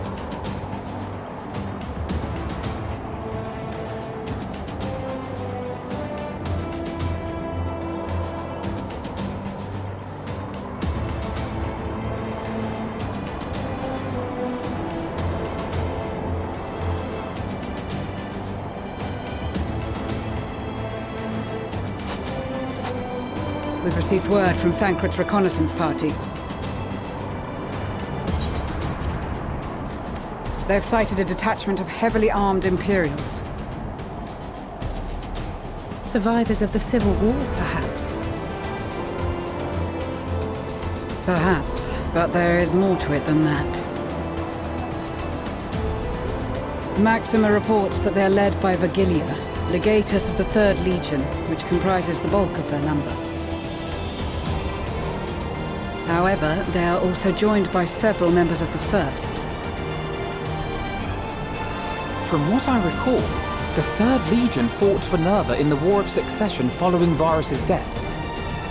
The 1st, on the other hand, were under the direct command of the Emperor and rejected Nerva's claim to the throne. These legions were enemies. Indeed. In fact, our sources claim that it was a conflict between them that sparked the Civil War. Yet now, these former foes cooperate to defend a ruined Garlemald from invasion. Then it is all but certain they have been tempered. So, what's the plan? If me and my crew is out reaving, we charge straight in, no messing about. But that ain't what we're here for. Quite right. Soldiers or no, they are people of Garlemald. The very ones we have come to aid. Direct confrontation is unavoidable. Nevertheless, we must make every effort to limit casualties on both sides. Rather than kill them, I would remove them from the field. How so? Savage beatings, disarmament, and imprisonment? Not impossible, but easier said than done in the heat of battle.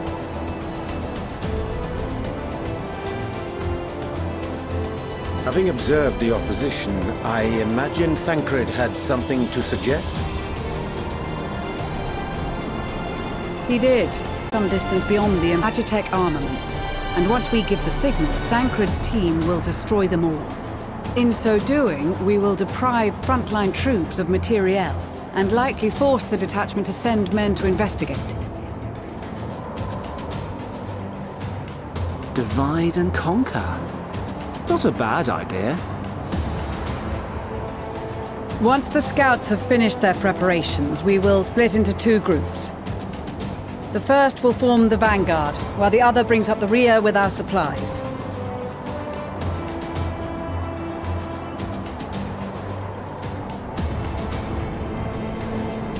As for the Scions, I ask that you lend your assistance where you deem it needed most. I would prefer, however, that you accompany the rearguard and be prepared to join the van at a moment's notice. Kept in reserve as our trump card, so to speak.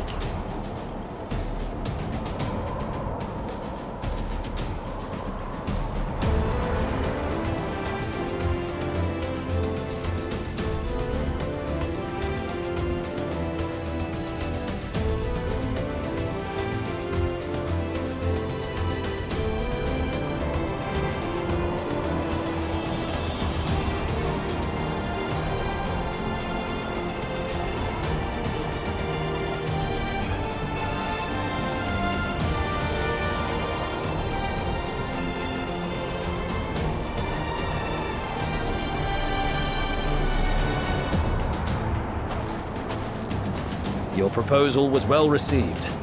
More specifically, toys in as spectacular a fashion as possible. Ishtola always did have a flair for the dramatic. She's not an easy woman to please, but I shall do my best to satisfy her thirst for fireworks. All right, once more for my peace of mind. Our first objective will be to rig the enemy's Magitech with explosives. After we've withdrawn to a safe distance, we'll detonate them remotely.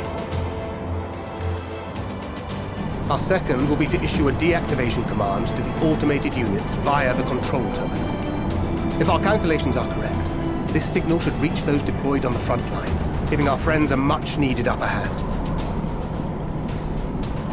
The blizzard will help us stay hidden, so let's aim to get in and out before it passes. Trust in the plan, and we should all live to see tomorrow.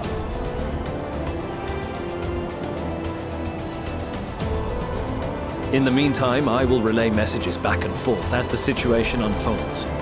You'll forgive me if I ask again, but are you certain you wish to play the lone wolf? Wouldn't have it any other way. Call it foolish and reckless if you like, but I'll get the job done. I always do. Very well. I wish you the best of luck.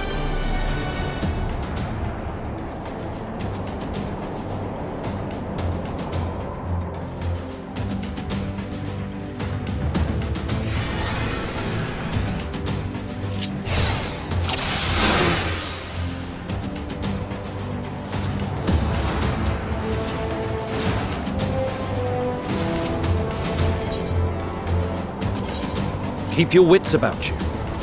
It's time. We only have one shot of this, so let's make it count.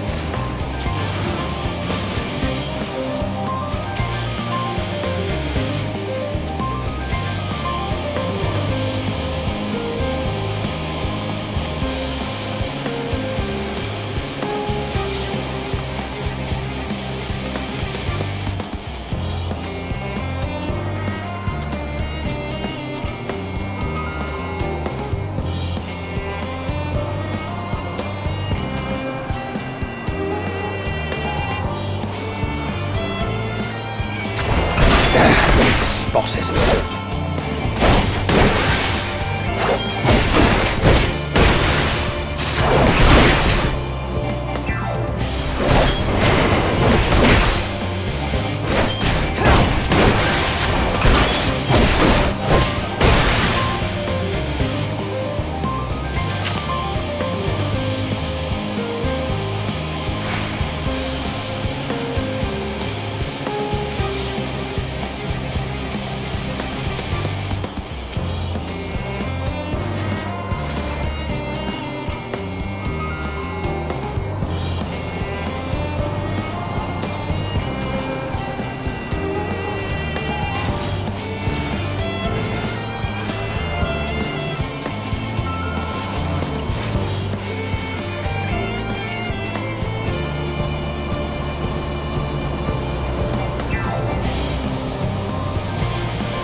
Must be losing my touch.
This is Thancred.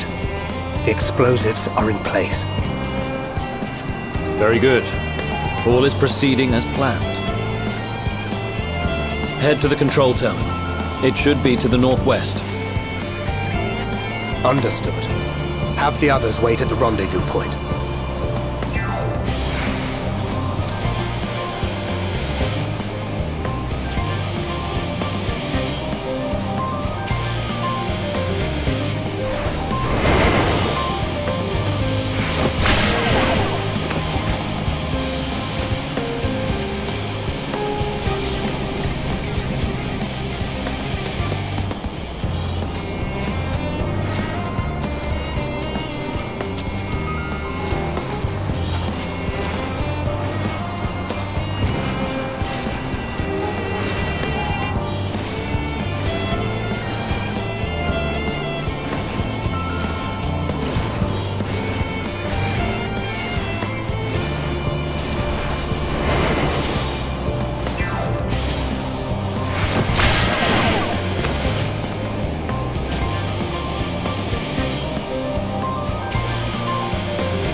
Spotted.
You are returned, and none the worse for wear, to my considerable relief.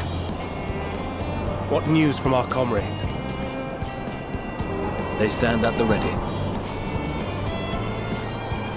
Excellent. Then let the fireworks begin.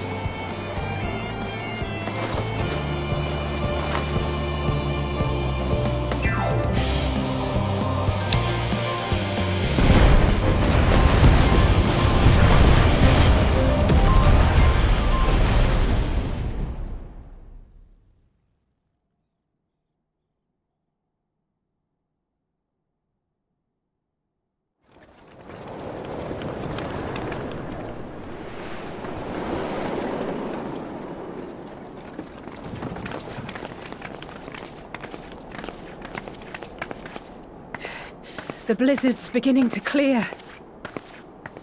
The Vanguard should be engaging the Imperials any moment now, if they haven't already. Ishtola and the others are with them, so I'm sure they'll be all right, but...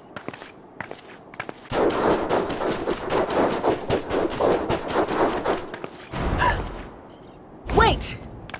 Something's coming!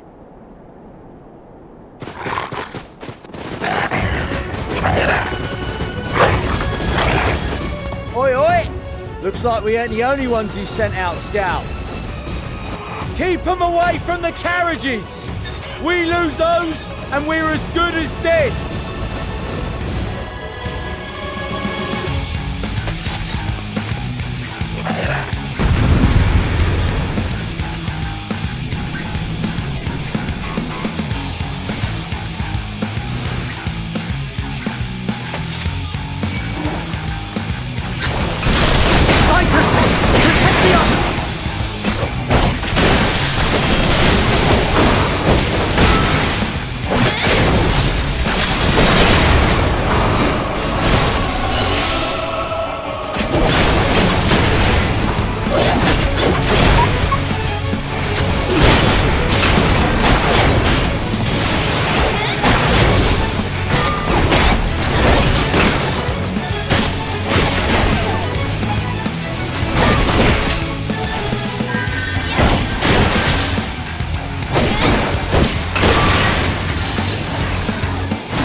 A brief respite, but stay alert.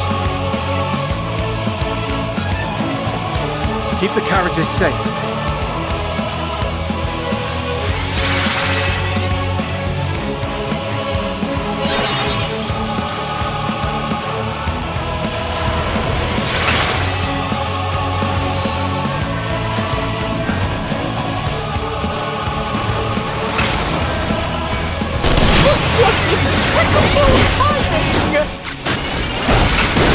Fear not, friends!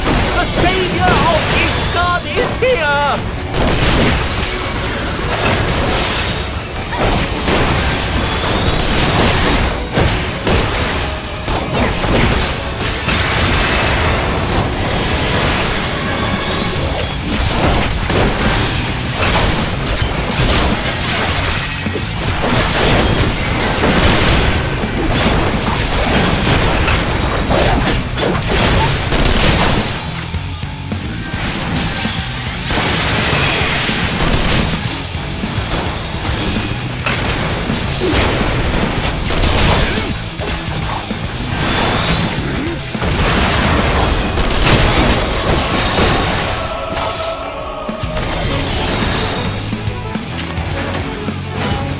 Display, but the other carriages are still in danger.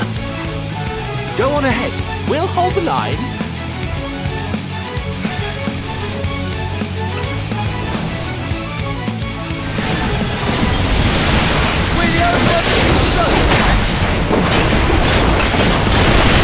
And we put our backs into it!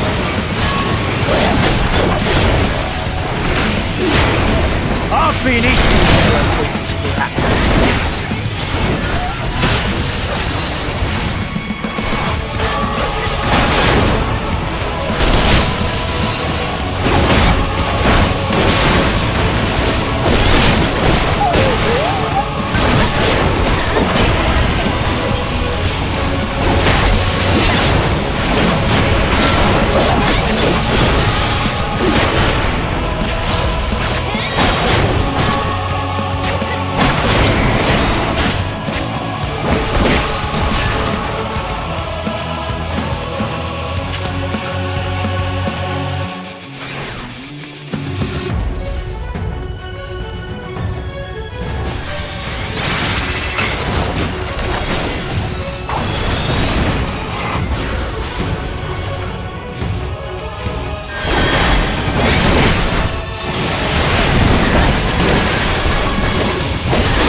We're fine!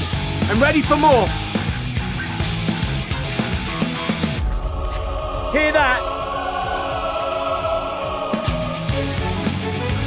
Get to the front and turn the tide!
Removed from the field was not a euphemism for enthusiastically murder. It's nothing that won't heal. In time. The trouble is, their tempering has made them utterly fearless. Subduing them would be easier if they had the capacity to submit in the first place. Well, this is the path our young charges would have us walk, and that we all agreed to follow.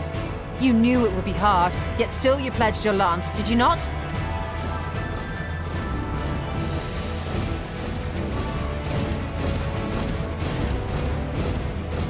That I did.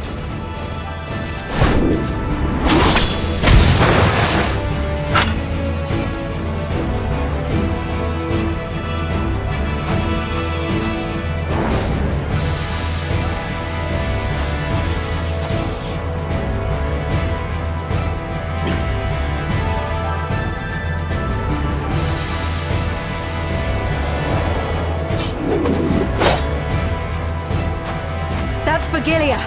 Damn it. I need to help the others take her down.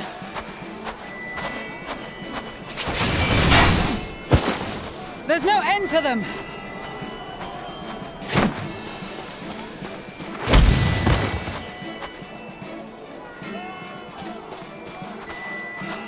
I was wondering when you'd turn up.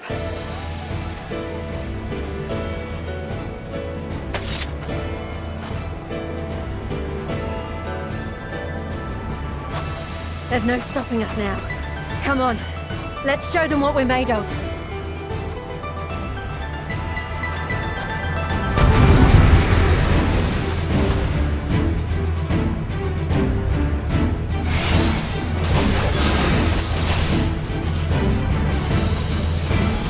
We have them now! Forward!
A worthy adversary!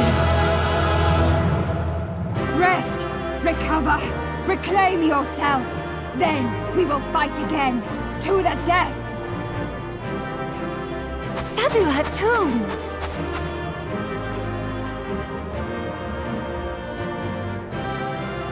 That was the last of them.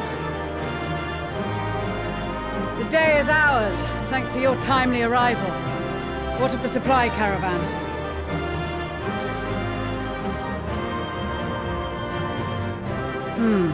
Outmaneuvered, but not outmatched. Good. Let us take the Imperials into custody and rejoin our comrades. And soon we shall arrive at the capital.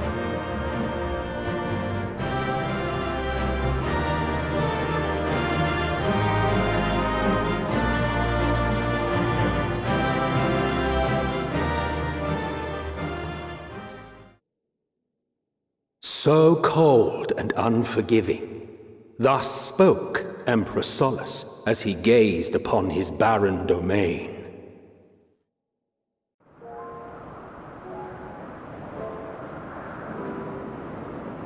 "800 years it had been since the Garleans first set foot here. Bested by the Kavosi after centuries of war and driven from fertile southern pastures into the blasted northern wastes.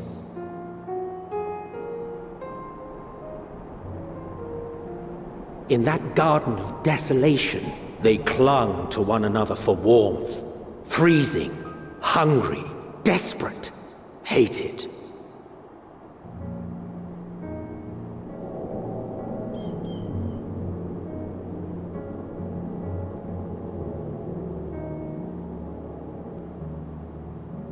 The chosen forsaken.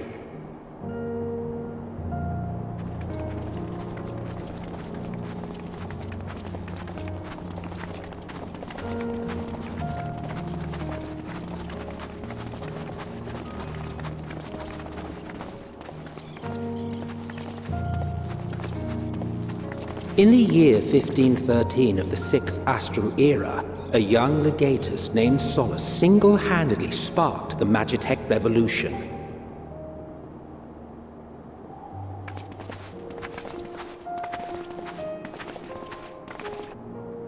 How did he conceive the machina that feed on ceruleum? Once a common, soft-spoken soldier, how had he so quickly ascended through the ranks?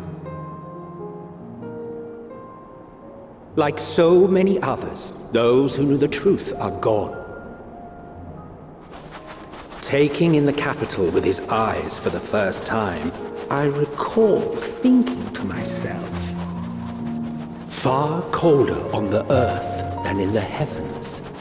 Yes, far colder indeed. Bitterly so.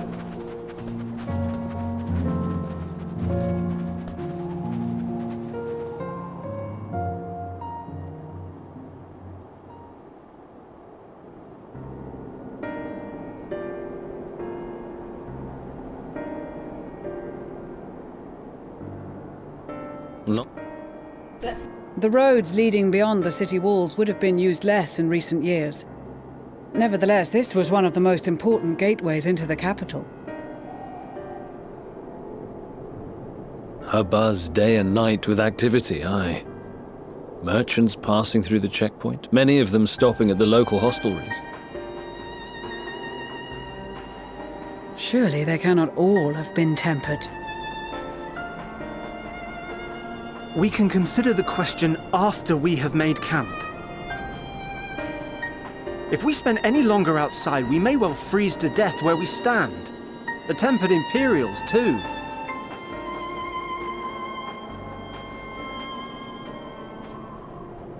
This will be our temporary base of operations. Secure shelter for ourselves and the injured, and dispatch scouts to survey the surrounding area.